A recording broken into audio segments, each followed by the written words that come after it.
Josiane Bernard, praticienne en énergétique traditionnelle chinoise. Bonjour à toutes et à tous, je suis heureuse de vous retrouver ici pour vous souhaiter une belle année 2023 sous le signe du lièvre d'eau. Je vais essayer de vous transmettre le plus synthétiquement possible, en quelques minutes, l'essence de 3 légendes chinoises sur le sujet, afin de vous divertir, j'espère, et de vous transmettre peut-être le goût de cette culture. Selon le calendrier chinois, l'année du lièvre d'eau, le lièvre noir, vous entendrez aussi parler de l'année du lapin d'eau, débute en France la nuit du 21 au 22 janvier à 5 heures du matin. Mais vous entendrez dire aussi qu'elle commence le 23 janvier.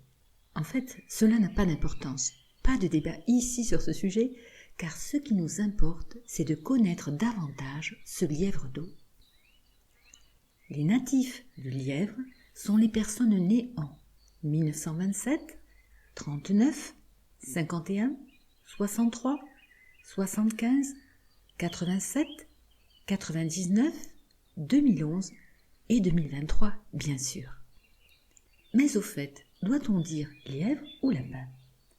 Là aussi, il faut se référer au calendrier de la Chine qui se base sur les constellations. La constellation du lièvre existe, mais il n'existe pas de constellation du lapin. Même si en Chine, le lapin se dit Tutze, qui, dans son sens littéral, est le fils du lièvre, cela n'a pas non plus d'importance. Nous nous attacherons ici aux mythes et aux symboles et nous nous accorderons la faveur de dire tantôt lièvre et tantôt lapin. Selon la légende des 12 animaux de l'astrologie chinoise, les animaux se disputaient pour arriver le premier dans le cycle de zodiaque.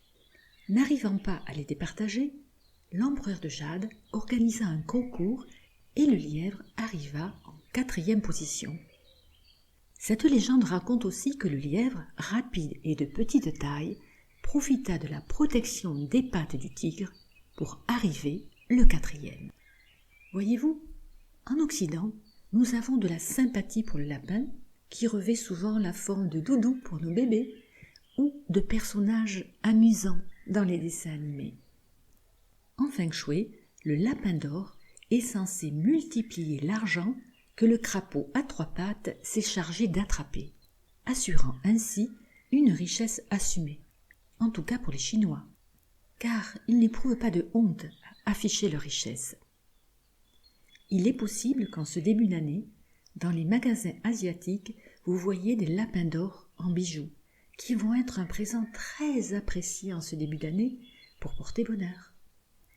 Voilà pour la légèreté. Mais que peut-on dire d'autre du lapin dans la vision chinoise ?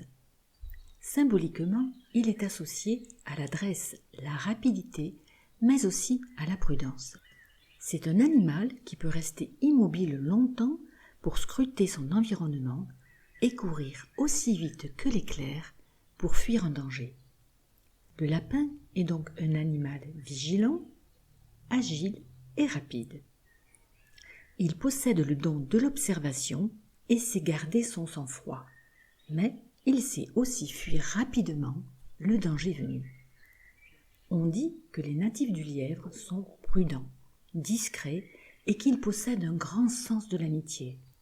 Ses actions sont posées, et comme il sait observer, attendre et garder son sang-froid, il arrivera toujours à trouver un terrain d'entente plutôt que d'aller au conflit. Il est généreux et donne sans compter, comme vous le verrez plus tard. Enfin, vous l'avez compris, notre lapin est sympathique, désintéressé et un ami solide sur lequel on peut compter. Les natifs lièvres ont une grande sensibilité et un sens de la mise en scène, si je puis dire.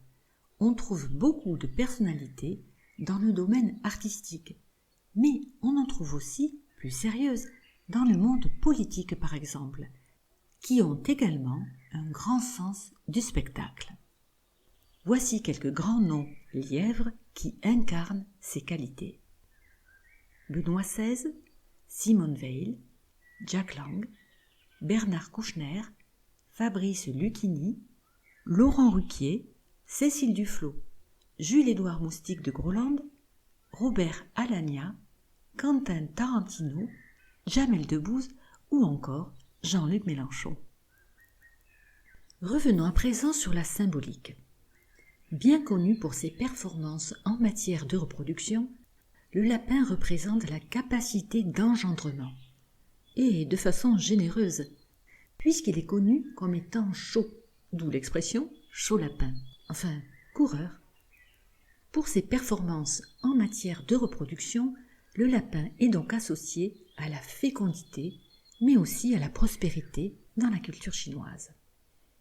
Et parce qu'on dit que le lapin dort les yeux ouverts, on lui attribue aussi des qualités de clairvoyance. Le lapin est un animal lunaire, et ce pour diverses raisons, vous allez le voir. Parce qu'il dort le jour et gambade la nuit, parce qu'il sait, comme la lune, apparaître et disparaître avec le silence et l'efficacité des ombres. Il est aussi associé à la longévité, car le lapin est connu pour être un animal qui vit sur la lune en compagnie de la déesse de la lune, la déesse Chang'e. La légende raconte que la déesse de la lune a avalé, malencontreusement, la pilule de longévité. Elle s'est réfugiée sur la lune et n'a plus pu en descendre. La lune lui confère donc sa longévité. Le lapin est souvent représenté en pierre de jade, car cette gemme symbolise aussi la longévité et le pouvoir absolu. Une autre légende, intitulée « Le lapin de jade », raconte qu'un vieil homme est venu mendier dans la forêt. Les animaux de cette époque accordaient de la bienveillance à ceux qui en avaient besoin et pensaient qu'une bonne action aujourd'hui serait remboursée demain.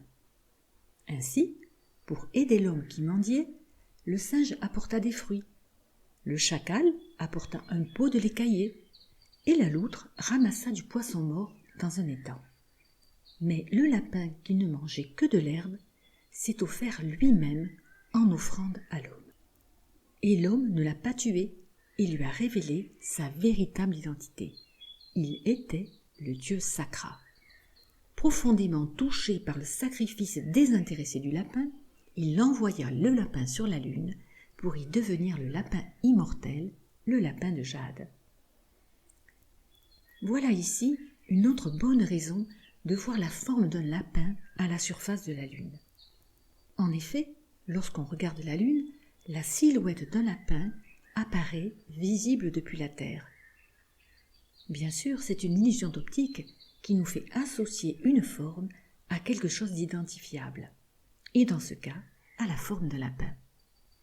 J'ai mis une photo sur l'article du blog pour illustrer cela, et je suis certaine que désormais, vous ne regarderez plus la lune de la même façon.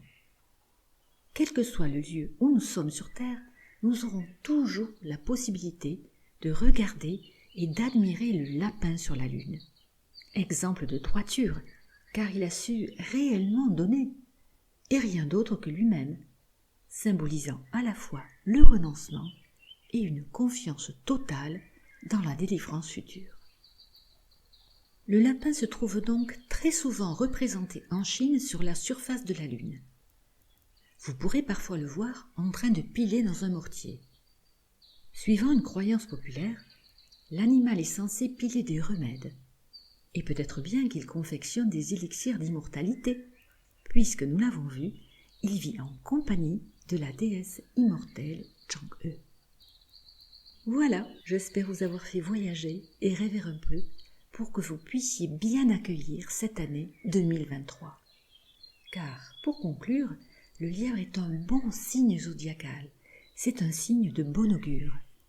Cette année sort de l'emprise du tigre d'eau, du tigre noir, et arrive dans les pattes accueillantes du lapin, qui est là pour nous consoler, nous cajoler, comme le lapin doudou de nos bébés. 2023 sera une bonne année pour nous retrouver, non pas pour reprendre confiance en nous, et ceux qui me connaissent ne seront pas choqués, mais pour reconnaître que la confiance est déjà là, en nous. Sur ce, je vous remercie pour votre écoute et votre fidélité. je vous souhaite le meilleur en ces temps de profonde et de merveilleuse transformation humaine. Bye bye, au plaisir de vous revoir ou de vous rencontrer.